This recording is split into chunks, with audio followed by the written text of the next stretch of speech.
mu dem faju bu tanee ñu andiwaat ko mën nañ jël ay ñaari policiers sax ñu topp ko loolu ça se fait dans le monde. fu mu dem ñu dugg fa. buy dem ñu tukkee ak moom jox leen passeport diplomatique mettre leen dans les conditions bu nekkee ci hôpital gars yi taxaw ci bunt bi ñu faj ko ba mu tane bu paree ñu neewaat ko ay ca ñibbisil prison am suivi médical bu normal mën nañ ko bàyyi mu dem këram dafa fajoo police wër kër gi. ñu bàyyi ko ak njabootam. comme ni ñu ko defoon ni ñu defoon Sonko. comme ni ñu defoon Sonko mais malheureusement on est en présence d'un acte criminel contre un malade.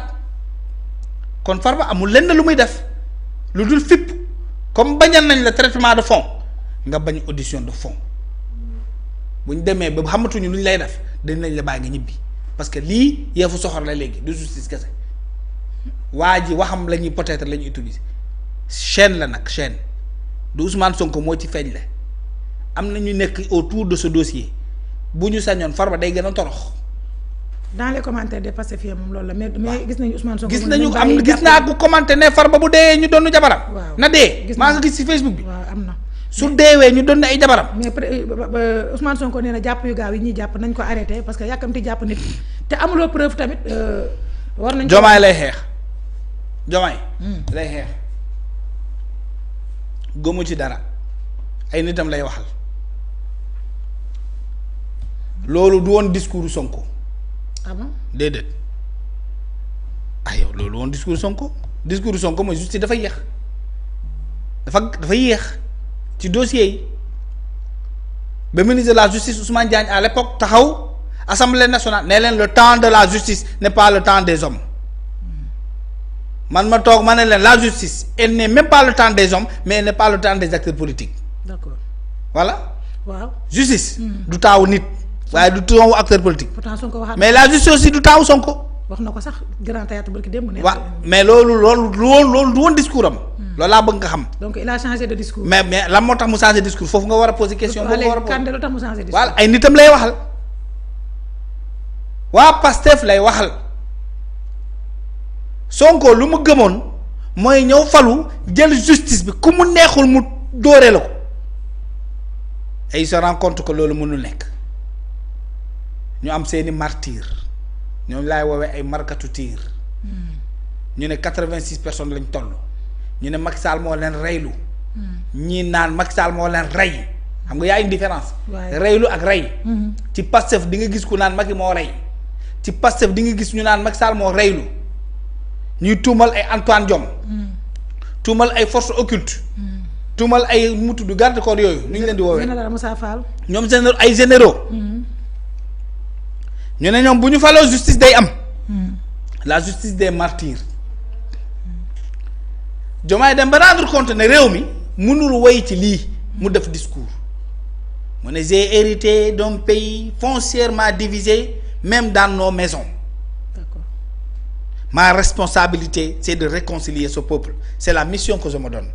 waa Pastef yëpp tëb Diomaye tu es un traître yaa ngi ñuy trahir du woon lii mooy le projet mooy dañoo war a venger wu jàpp Macky tëj général Fall tëj Antoine Diome tëj ñoom Pape Malick Ndour prison jàpp ñëpp tëj loolu mooy la justice pour nos martyrs ñu ne Diomaye ñun réconcilier wuñu demuñu ci logique bu réconciliation yow nag comme da ngaa bëgg a réconcilier wu tu es un traître à la nation tu es un traître au projet de Pastef tu trahis nos jeunes martyrs à cause de toi ces jeunes là vont mourir pour rien du tout loolu mooy le discours madame. dem nañ ba wax ko naka sax ñoo ko jox nguur. dem nañ ba wax loolu wala waxuñu loolu. waaw wax nañ loolu. tu es témoin non. Diomaye comme nandite la dafa muus. kon Diomaye muus na. moo cousin séeréer la muus na moom. daa amul fit rek muus moom muus na ko fii moom muus na. fii dafa poser action bu garaaw maanaam bu doon match de football la dafa dribbler Ousmane Sonko.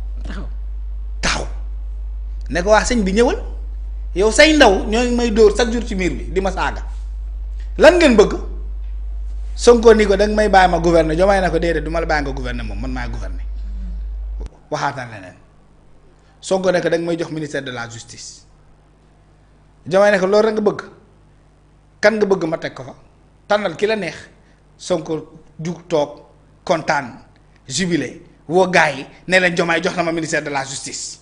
tey ñu rey gars yi. tey rek ñu escanté gars yi. gars yi ñu ne ko léegi kan nga yaakaar ne moo ci gën a baax Sonko ne leen Yacine Fall sama baay Fall la li ma ko def lu loolu lay def sama jigéen la dafa gëm projet bi xeexkat la toj na ministère des affaires étrangères mu ñëw andi tur Yacine joxe Diomaye ne ko loolu nga bëgg mu ne ko waaw mu ne ko tabb naa ko ministre de la justice Diomaye woowaat Sonko ne ko ak lan encore loo bëggati leen mu ne ko damaa bëgg nga jox ma ministère de l'intérieur ma yor police ku ma convoqué nga bañ a ñëw ñu yóbbante la jëli la.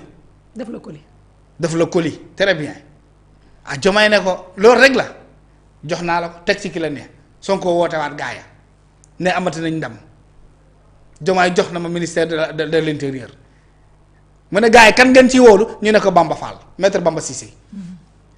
ñu ne ko Bamba Cissé benn mu ne waaw moom laa ci wóolu moo nekkoon avocat bu gën a xarañ ci samay dossier daan na gis dëgg mu fexe ba mu doon daan na gis fen mu fexe ba mu doon dëgg parce que loolu mooy avocat kat daan na gis lu dul dëgg mu fexe soppi ko mu doon mu nur ak dëgg. d'accord xeexal na ma guddi ak bëccëg fu ne gañe naa fa projet ndax moom te il est fidèle à moi li ma ko jëfloo loolu lay def.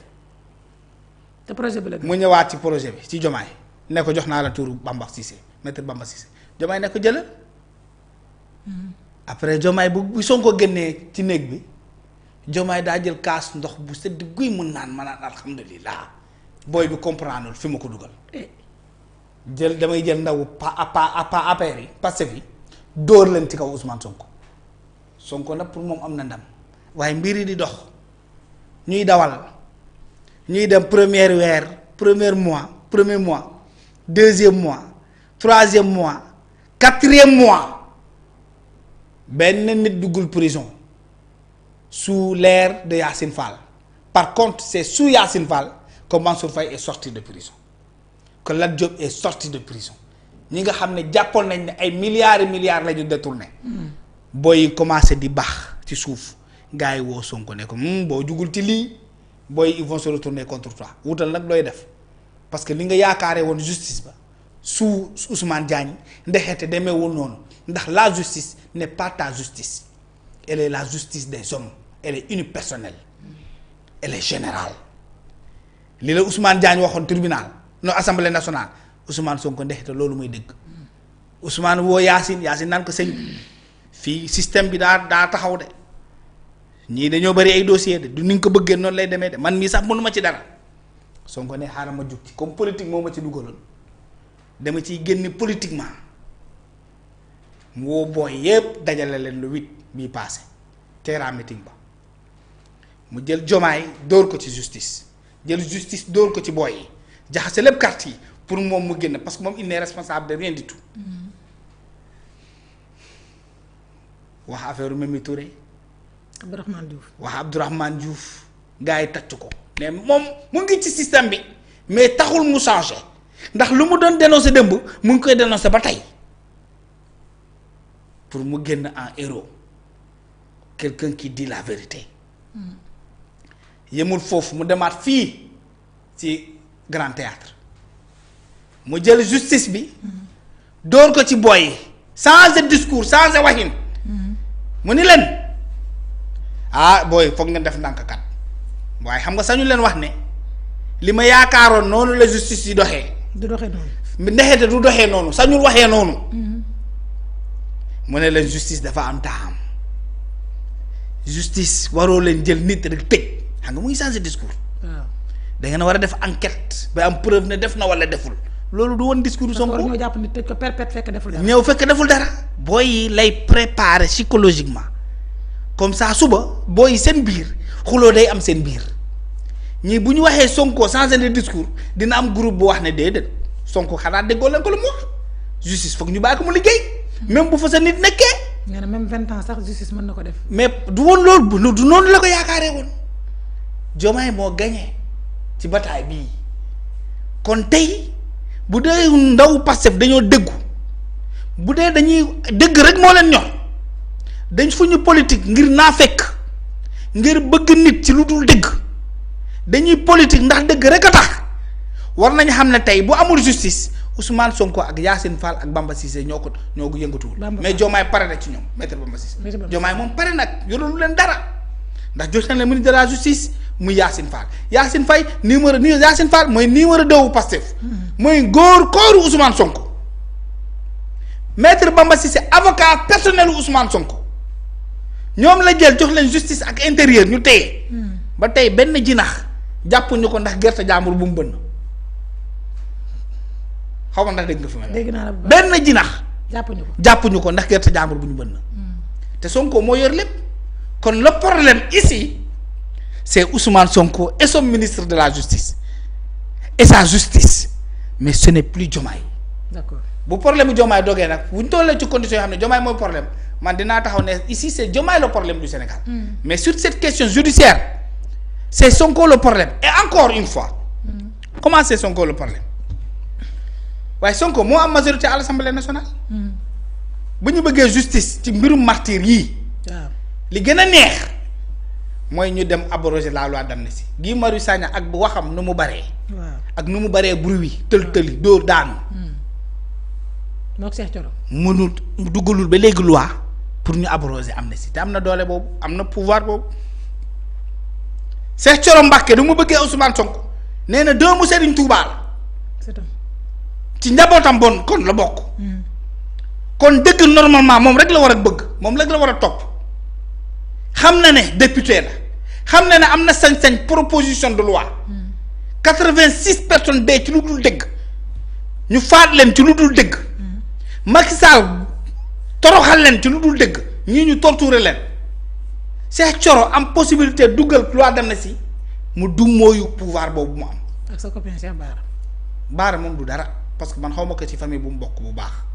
Thioro moom xam naa ne ci njabootu Cheikh Amadou Bamba la bokk. d'accord ce ne serait-ce que pour ça war na toog moom kese guddi mu ne man fekkee naa fu ñuy toroxalee doomu Sénégal fekkee naa fu ñuy torturer doomu Sénégal fekkee naa fu ñuy reylu doomu Sénégal ma am pouvoir defar loi boo xam ne mën na tax ñu dem ci yoon ba ñu xam ku def ak ku deflu ku ñu sant ak ku santaane. ma toog jëfewuma loolu du ma neex man. d'accord ak gëm-gëm bu ñu am ci Serigne Touba kon xam nga ñi nekkuñ ci dëgg. mel na Amadou Ba de moo dugaloon kii bi te moom. loi bi daa bind ñaari phrase rek modifié noonu ñam-ñamal noonu di sóob loolu kese la de gars yi xam nañ lu ñuy def xam nañu ñu ñuy tëggee loi ba mu jàll xam nañ nu ñu koy bindee ba ju jàll élève bu bëgg la am examen su ko neexee du am examen. ah bon 1 plus 1 nga def égal 20 voilà. ah. kan ma daa jëm 1 plus 1 nga def 20 di nga am examen. non. loolu mooy dëgg madame la vérité qu'il faut dire à ces gens. c'est que le problème de toutes ces questions liées à toutes ces questions judiciaires il s'appelle Ousmane Sonko né à Thiès.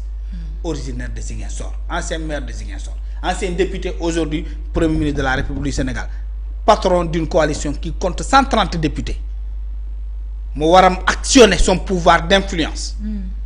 pour que kenn ci ñoom wala en unanimité ci mbooloo ñu tëggalu benn proposition de loi pour ñu abroger la loi d'amnistie et ainsi on va vers le respect de la volonté ultime de Ousmane Sonko qui a été dite quand il faisait sa déclaration de politique générale. Cette loi nous n'en voulons pas enlevons-la moi-même j'irai répondre Aïssata Tall Sall ñëw tontu ko ne que vous voulez l'enlever il faut l'enlever mais vous assumerez toutes les conséquences. C'est Aïssata Tall Sall qui a eu raison Ousmane Sonko a peur de cette loi te ndax du ko mës a dindi du mës a abroger loi d'amnistie du mës a criminaliser homosexualité et les raisons sont nombreuses connues des vrais boy town. d'accord.